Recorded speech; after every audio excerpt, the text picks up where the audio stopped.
الحمد لله وكفى وسلام على سيد الرسل وخاتم الأنبياء وعلى آله وأصحابه الهدى. يا رب صل وسلم دائما أبدا على حبيبك خير الخلق كلهم.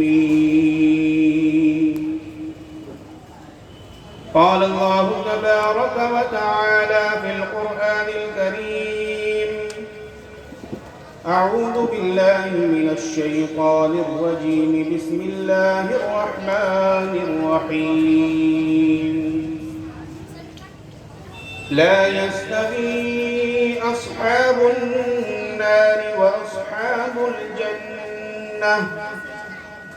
أصحاب الجنة هم فيها فائزون. أصحاب الجنة هم الفائزون. لو أنزلنا هذا القرآن على جبل لرأيته خاشعا متصدعا من خشية الله. وتلك الأمثال نضربها للناس لعلهم يتفكرون. صدق الله العظيم. میرے نہایت ہی واجب الاحترام بزرگوں، دوستوں اور بھائیوں، السلام علیکم ورحمۃ اللہ وبرکاتہ۔ الحمدللہ آج آپ کے اس علاقے میں ایک بہت ہی عظیم الشان اور فقید المثال جلسے کا اہتمام کیا گیا ہے، جو دینی جلسہ ہے، قرآنی جلسہ ہے، ایمانی جلسہ ہے، اور ماشاءاللہ آپ حضرات بھی بڑے شوق و ذوق کے ساتھ اس جلسے کو سماعت فرما رہے ہیں اور اپنے نامۂ اعمال میں نیکیوں کا اضافہ بھی فرما رہے ہیں۔ یہ بہت بڑی سعادت مندی کی بات ہے۔ میرا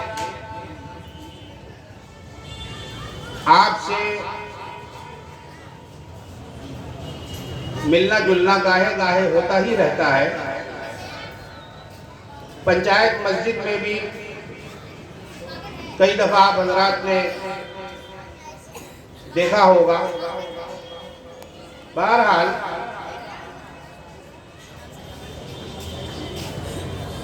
آج کے اس مبارک اور مقدس جلسے کا جو عنوان ہے وہ ہے تعلیمی بیداری اور اصلاح معاشرہ۔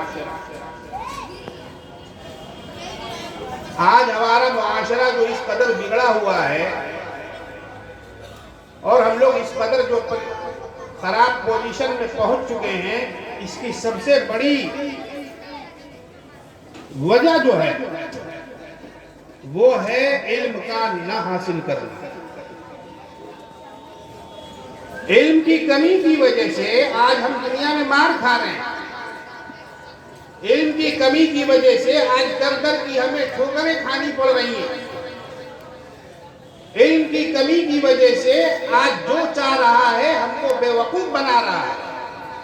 اگر ہم علم حاصل کیے ہوئے ہوتے تو ہم کو آج کوئی بے وقوف نہیں بنا سکتا۔ حضرت شیخ سعدی رحمۃ اللہ علیہ کا ایک واقعہ میرے ذہن میں آ گیا کہ انہوں نے 40 سال کی عمر میں علم دین حاصل کرنے کا ارادہ بنایا۔ اب جن کو حضرت شیخ سعدی رحمۃ اللہ علیہ کے بارے میں کچھ پتا ہے وہ ضرور تعجب کریں گے کہ یہ بات کیا کہہ رہے ہیں۔ 40 برس کی عمر میں وہ تحصیل علوم کے لیے گھر سے نکلے، اور اس کی کیا وجہ ہوئی؟ ایسی کیا بات ہو گئی؟ بات کچھ نہیں ہوئی، آپ کی اہلیہ سے آپ کا جھگڑا ہو گیا۔ اہلیہ سے جھگڑا ہوتا رہتا ہے نا بھائی، اٹھا پٹک مار پیٹ تک کی نوبت آ جاتی ہے۔ یہ اس کی برداشت نہیں کر سکتے، وہ اس کی برداشت نہیں کر سکتی۔ حالانکہ دین میں، شریعت میں یہ حکم ہے کہ اگر تم بیوی والے ہو، عورت والے ہو، شادی شدہ ہو، تو اپنی بیوی کا بھی خیال رکھو۔ آپ مرد ہیں تو اس کا یہ مطلب نہیں ہے کہ آپ جو پائیں گے وہ کریں، پورے گھر کو سر پہ اٹھا لیں گے، تماشا کھڑا کریں گے، اپنے مرد ہونے کا ثبوت دیں گے۔ جی نہیں، اگر آپ کے بھی حقوق ہیں تو ان کے بھی حقوق، جس طرح سے مردوں کے حقوق اللہ تبارک و تعالیٰ نے عائد کر رکھے ہیں، اسی طرح سے عورتوں کے بھی حقوق عائد کر رکھے ہیں۔ آپ غنڈہ گردی نہیں کر سکتے، آپ عورتوں کو نیچا نہیں دکھا سکتے، اور ان کی عصمت کا آپ استحصال نہیں کر سکتے، اس بات کی آپ کو اجازت نہیں ہے۔ بہرحال بیویوں سے نیک سلوک کرنے کا حکم ہے، اچھا سلوک کرنے کا حکم ہے۔ آج کیا حال ہے، معاشرے کی بات ہو رہی ہے نا، میں کیا بتاؤں، اتنا اس قدر بگڑ چکا ہے یہ معاشرہ کہ ایک ایک آدمی کا 50 عورتوں سے تعلق ہے۔ ہم لوگ پرانے زمانے کی بات کرتے ہیں، عرب کی، ملک عرب کی، حضور کے آنے سے پہلے کی، وہاں کے کیا حالات تھے، کیا معاملات تھے، کس طرح کے لوگ وہاں جیا کرتے تھے، رہا کرتے تھے، بسا کرتے تھے، زندہ درگور کر دیا کرتے تھے لڑکیوں کو۔ جو جتنا بڑا عاشق ہوتا تھا وہ اتنا ہی بڑا معزز سمجھا جاتا تھا، جو جتنا بڑا فریبی ہوتا تھا وہ اتنا مہذب سمجھا جاتا تھا، اور اس کو احترام کی نظر سے دیکھا جاتا تھا، اکرام کی نظر سے دیکھا جاتا تھا، اس کو عزت دی جاتی تھی، سراخوں پر بٹھایا جاتا تھا۔ آج کیا ہمارے معاشرے میں یہ نہیں ہو رہا؟ جو جتنا بڑا چور ہے کیا اس کی پرستاری نہیں ہو رہی ہے؟ جو جتنا بڑا بے ایمان ہے کیا اس کو سلام نہیں ڈالا جا رہا؟ جو جتنا بڑا بھی دغا باز ہے کیا اس کو اپنے پار اٹھانا بیٹھانا نہیں کیا جا رہا؟ یہ سب ہو رہا ہے، یہ سب چل رہا ہے۔ اللہ معاف کرے، نمازی حضرات کا برا حال ہے، حاجی حضرات کا برا حال ہے، دیندار کہلانے والوں کا برا حال ہے۔ آج ہم اس معاشرے میں جی رہے ہیں اور اپنے آپ کو سچا مسلمان کہہ رہے ہیں۔ یہ سچا مسلمان ہوتا ہے؟ گھر میں بیوی موجود ہے پھر بھی موبائل میں گپ لڑا رہا ہے، باہر کی عورت سے بات کر رہا ہے، فیس بک پہ بات کر رہا ہے، کبھی اس کو میسج کر رہا ہے، کبھی اس کو میسج کر رہا ہے۔ یہ چل رہا ہے، آج مارکیٹ میں یہ چل رہا ہے، برا مت مانیے گا، یہ حقیقت بیانی کی جا رہی ہے۔ اپنے آپ کو بدلنے کی ضرورت ہے۔ اگر ہم سچے پکے مسلمان ہیں تو سچے پکے مسلمان ہونے کا ثبوت دیں، 5 وقت پکا نماز پڑھ کے دکھائیں، 5 وقت مسجد آ کر دکھائیں، رمضان آئے تو روزہ رکھ کے دکھائیں۔ رمضان جب آتا ہے تو یہ پیٹ دھرو جو ہے یہ طرح طرح کا بہانہ شروع کر دیتا ہے۔ ہم کو تو پریشر ہے نا، گیس ہے، گیس چڑھ جاتا ہے، شوگر ہے، ہارٹ ہے، یہ سب بہانے نہیں چلیں گے، یہ سب بہانے بازی کی بات ہے۔ اللہ تعالیٰ کے یہاں یہ سب ہیلا بہانہ نہیں چلے گا۔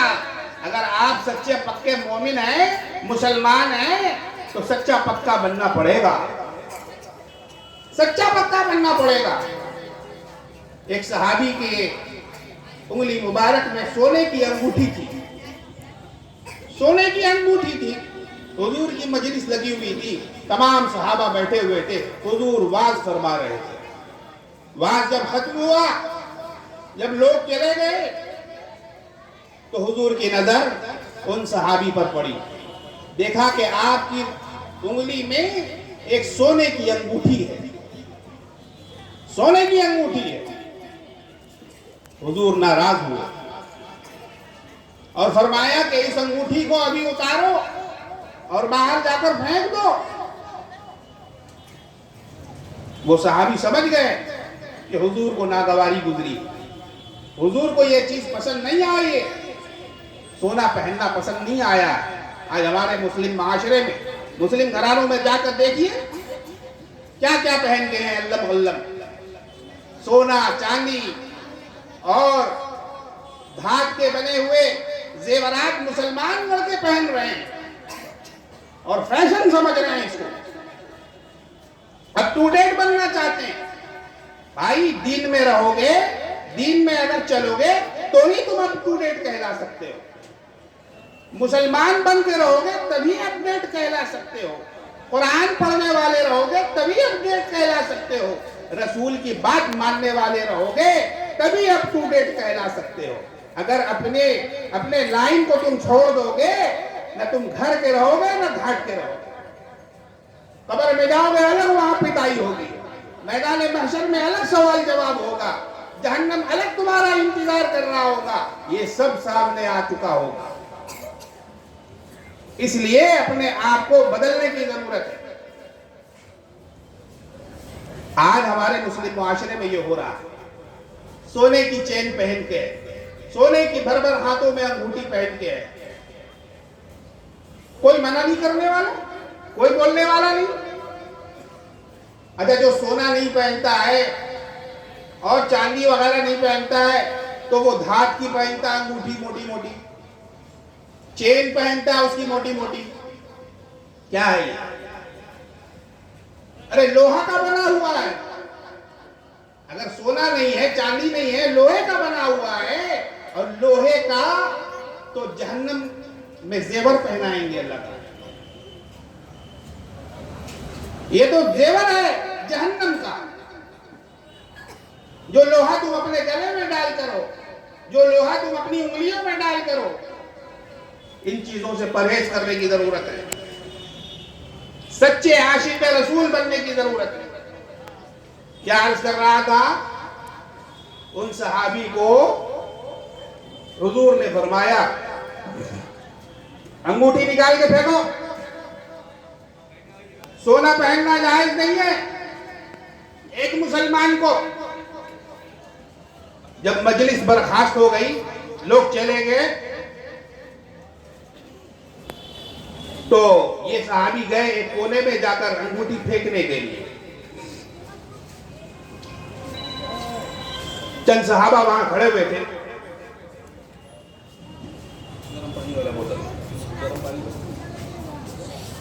چند صحابہ کھڑے ہوئے تھے وہاں. انہوں نے کہا کہ کیا کرنے جا رہے ہیں آپ، کیا بات ہے؟ فرمایا کہ آپ لوگوں نے دیکھا نہیں کہ حضور نے کیا ارشاد فرمایا؟ فرمایا کہ پھینک دو اس انگوٹھی کو، سونا مت پہنو. کہا کہ بھائی رکھ لو، حضور نے یوں ہی فرما دیا کہ اس کو پھینک دو. پھینک دینے سے مراد یہ ہے کہ اس کو ہٹا دو، تم مت پہنو، گھر والوں کو دے دو یا کسی اور کو دے دو، یا کسی اور کام میں اس کو لگا لو. فرمایا کہ نہیں، حضور نے فرما دیا پھینک دو. میری یہ جرت نہیں، میری یہ مجال نہیں کہ میں اسے نہ پھینکوں. حضور نے فرمایا پھینک دو، میں اس کو پھینک کر رہوں گا، میں اس کو پھینک کر رہوں گا. یہ ہے اطاعت، یہ ہے جذبہ محبت. صرف مسلمان ہونے کا دعویٰ مت کرو، صرف اپنے آپ کو مسلمان مت کہلاؤ، صرف اپنے آپ کو داڑھی ٹوپی والا، شریعت والا، سنت والا، حج والا، نماز والا لوگوں کے سامنے باور مت کراؤ. اگر کر رہے ہو ظاہر میں تو باطن میں بھی اتر کے دکھاؤ، باطن میں بھی اس کے اوپر عمل کر کے دکھاؤ۔ یہ ہے ایک سچا اور پکا مسلمان ہونے کا ثبوت۔ کہیے آپ دیں گے یہ ثبوت؟ دیکھیے سب خاموش، آپ یہ ثبوت دیں گے؟ سچا پکا مسلمان بننے کی کوشش کریں گے؟ ارے دنیا کمانے کی کوشش بہت کر لی ہم لوگوں نے، اب دین کمانے کی باری آئی ہے۔ کما لیجیے جتنا کمانا ہے، جوڑ لیجیے جتنا جوڑنا ہے۔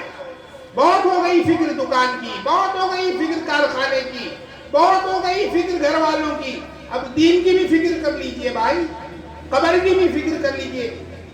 اچھا بھلا آدمی ہے، گھوم رہا ہے پھر رہا ہے، پتہ چلا کہ انتقال ہو گیا، معلوم ہوا کہ انتقال ہو گیا، وفات ہو گئی۔ پوچھا گیا کیا ہوا بھائی؟ کچھ نہیں، ہارٹ اٹیک ہو گیا۔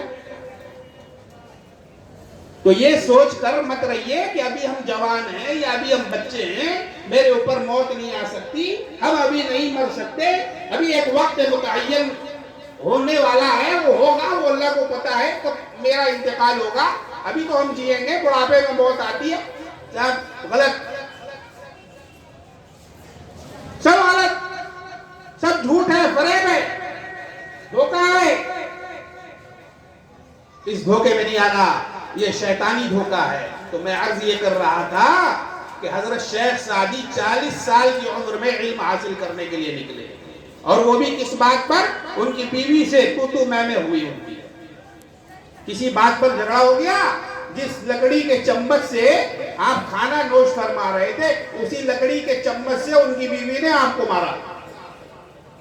اسی بات سے دل برداشتہ ہو کر انہوں نے کہا کہ اے کاش میں پڑھا لکھا ہوتا تو اپنی بیوی کے ہاتھ سے مار نہیں کھاتا، میں مار نہیں کھاتا۔ چنانچہ آپ نکل پڑے علم حاصل کرنے کے لیے۔ ایک کنویں میں گئے، سوچا دل میں، ملامت کی اپنے آپ کو کہ تو دھرتی کا بوجھ ہے، نہ لیپنے کا نہ پوتنے کا، کیوں نہ تو مر جا، کنواں میں ڈوب کر اپنی جان دے دے، تیرے رہنے سے کیا فائدہ، نہ دنیا والوں کو نہ تیرے گھر والوں کو۔ یہ سوچ ہی رہے تھے کہ اچانک ایک کنواں سامنے آیا اور سوچا کہ اس کنویں میں گر کے اپنی جان دے دیں گے۔ آج ہمارے مسلم گھرانے میں بھی، مسلم معاشرے میں بھی یہ بہت ہو رہا ہے، سوسائٹ کا کیس بہت ہو رہا ہے، لوگ مر رہے ہیں۔ میں ان کو ایک بات بتا دینا چاہتا ہوں، کسی بھی بات سے دل برداشتہ ہونے کی ضرورت نہیں۔ اگر کوئی بھی ایسی انہونی آ گئی سامنے، کوئی بھی ایسی مصیبت کی بات آ گئی، اپنے بڑوں سے شیئر کریں، اپنے بڑوں کو بتائیں، مشورہ کریں، اور اپنے دل کا بوجھ ہلکا کریں، اپنے آپ کو موت کے حوالے نہ کریں۔ خدا کے لیے یہ حرام موت ہے، قیامت تک اللہ تبارک و تعالی اسی موت میں آپ کو گرفتار کر کے رہے گا۔ علماء اکرام موجود ہیں، ان حضرات سے پوچھ سکتے ہیں، قیامت تک جو جس حال میں خودکشی کرے گا، جس چیز سے خودکشی کرے گا، قیامت تک اللہ تبارک و تعالی اس کو اسی طرح سے اذیت پہنچاتے رہیں گے۔ بہرحال انہوں نے دیکھا حضرت شیخ سعدی رحمت اللہ علیہ نے کہ کنویں میں کچھ عورتیں کھڑی ہیں، اور دیکھا کہ وہ جو کنویں کے اوپر لکڑی ہوتی ہے جس سے ڈول کھینچا جاتا ہے رسی کے ساتھ، دیکھا کہ وہ لکڑی گھسی ہوئی۔ عورتوں سے پوچھا کہ بھائی یہ لکڑی کیوں گھسی ہوئی ہے، کیا بات ہے؟ کہا کہ یہ رسی کے زور کی وجہ سے لکڑی گھس گئی۔ ان کے دماغ میں فوراً یہ بات آئی، اوہو، لکڑی کے زور سے، رسی کے زور سے لکڑی گھس سکتی ہے، تو میری زبان تو بہت نرم ہے، اس کو کیوں نہیں میں گھساؤں، اس کو کیوں نہیں میں گھساؤں؟ اگر اس کو بھی میں گھساؤں گا علم حاصل کرنے کے لیے، تو انشاءاللہ میری یہ زبان بھی پکی اور پختہ ہو جائے گی۔ چنانچہ وہ انہوں نے ٹھان لیا اور علم حاصل کرنے کے لیے نکل گئے۔ تو میرے محترم بزرگوں اور دوستو، اتنے بڑے عالم بنے، اتنے بڑے عالم بنے کہ آج رہتی دنیا تک جتنے بھی علماء ہیں، جتنے بھی حفاظ ہیں، جتنے بھی مدارس ہیں، آپ جا کر دیکھ لیجئے شیخ سعدی رحمۃ اللہ علیہ کی کتابیں آج بھی پڑھائی جا رہی ہیں، اور یہ علماء طلباء سب پڑھ رہے ہیں۔ اللہ تعالیٰ نے اس شان سے آپ کو نوازا۔ یہ علمی جلسہ ہے، قرآنی جلسہ ہے، مدرسہ اشرف العلوم کا جلسہ ہے۔ اس میں بہت سارے لڑکے ماشاءاللہ علم حاصل کرنے کے واسطے آتے ہیں، پڑھنے کے واسطے آتے ہیں۔ آپ حضرات ان کا تعاون بھی فرمایا کیجئے، اور آپ خود بھی شوق پیدا فرمائیے کہ میں بھی اپنے بچے کو حافظ قرآن بناؤں گا، عالم قرآن بناؤں گا، علم دین حاصل کرنے والا بناؤں گا۔ اگر آپ صرف انگریزی پڑھاتے رہیں گے تو یاد رکھیے دین آپ کا بچہ کبھی زندگی میں نہیں سیکھ سکے گا۔ سب کچھ نہ حاصل ہو جائے گا، سب کچھ عقارت ہو جائے گا، مرنے کے بعد آپ کا کچھ کام نہیں آ سکے گا۔ ارے کم سے کم آپ اپنے بچے کو دین کا کچھ علم پڑھائیں گے تو آپ کی قبر میں جا کے فاتحہ تو پڑھ سکے گا، آپ کے گناہوں کو تو بخشوا سکے گا۔ ایک عورت کے شوہر کا انتقال ہو گیا، بس میں اپنی بات اب ختم کرتا ہوں۔ ایک عورت کے شوہر کا انتقال ہو گیا، بہت بڑا وہ آدمی گناہگار تھا۔ اللہ نے فرشتوں کو حکم دیا کہ اس کو اٹھا کر جہنم میں پھینک دو۔ فرشتے اس کو لے جانے لگے جہنم کی طرف۔ پھر اللہ تبارک و تعالیٰ نے حکم دیا کہ فرشتوں سنو، اس کو جہنم میں مت لے جاؤ، اس کو جنت میں لے جاؤ۔ عرض کیا اے اللہ، ابھی آپ نے فرمایا کہ جہنم میں لے جاؤ، اب فیصلہ بدل رہا ہے، کیا بات ہے؟ فرمایا کہ ابھی اس کی ماں نے، اس کی بیوی نے دنیا میں اپنے اس چھوٹے سے بچے کو جس کو یہ چھوڑ کر آیا ہے مدرسے میں داخلہ دلوایا ہے، لہذا وہ مدرسے میں جا کر میرا نام لے رہا ہے اور کہہ رہا ہے بسم اللہ الرحمن الرحیم، شروع اللہ کے نام کے ساتھ جو بڑا مہربان نہایت رحم والا ہے، بھلا وہ میرا نام لے اور میں اس کے باپ کو جہنم میں ڈالوں؟ یہ ہرگز نہیں ہو سکتا، لہذا لے جاؤ اور جنت میں ڈالو۔ بہرحال ہمیں بھی چاہیے کہ ہم اپنے بچوں کو دین دنیا کے ساتھ ساتھ دین کا بھی علم سکھائیں، مدرسوں میں بھی بھیجیں، مکتبوں میں بھی بھیجیں۔ اللہ تبارک و تعالی ہمیں کہنے اور سننے سے زیادہ عمل کرنے کی توفیق عطا فرمائے۔ وآخر دعوانا ان الحمد للہ رب العالمین۔